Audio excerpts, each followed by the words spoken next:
Or we'll cross to our correspondent in Tehran, Reza Sayah. Good morning, Reza.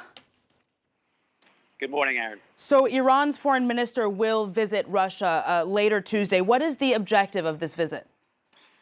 Aaron, I think one of the main objectives could be for Tehran and Moscow to change the narrative as to why the talks in Vienna aimed at reviving these Iran nuclear talks suddenly came to a halt last week. The current narrative being pushed by Western diplomats in Europe and Washington is that Russia is to blame, but increasingly Tehran and Moscow are pushing back against that narrative, shifting the blame, saying, no, it's Washington that's to blame. Of course, we're talking about the Iran nuclear deal that was left in disarray back in 2018.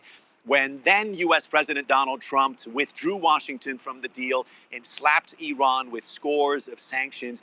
After nearly 1 year of off and on talks in Vienna between the signatories, last month there was newfound optimism. Diplomats saying they're closing in on the finish line, that an agreement was within reach. And then came February 24th. That's when Russia invaded Ukraine. For the past 20 days, the war has been raging on, no sign of a ceasefire.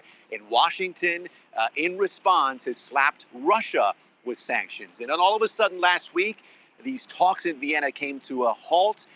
Diplomats saying that Russia was to blame, that they're now demanding that U.S. sanctions not affect its relations with Iran. Russia, of course, a big strategic partner with Iran. And in this meeting today between Iran's foreign minister and Russia's foreign minister, look for Tehran and Moscow to shift the blame, saying, no, Russia is not a factor in why these talks have been halted, that it's Washington to blame. Bottom line, this deal that's been maligned for years, that was seemingly close to being revived, all of a sudden facing more uncertainty. Now, Reza, if Russia doesn't change its stance, which I imagine many are expecting to be the case, given the information that you just provided there, are there other options for reviving the deal?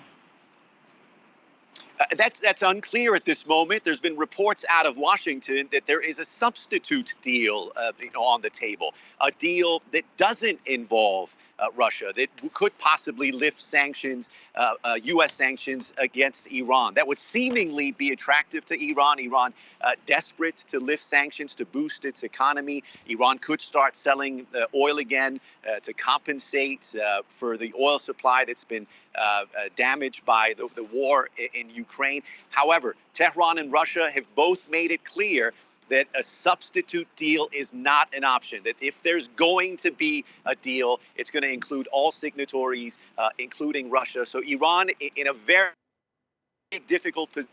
On one hand, they want a deal. They want that nuclear deal revived. They want sanctions lifted. They want a boost to the economy, but they don't want to escalate tensions with Russia, a critical strategic partner. Certainly a tough spot. Reza Sayah in Tehran, thank you very much for that analysis.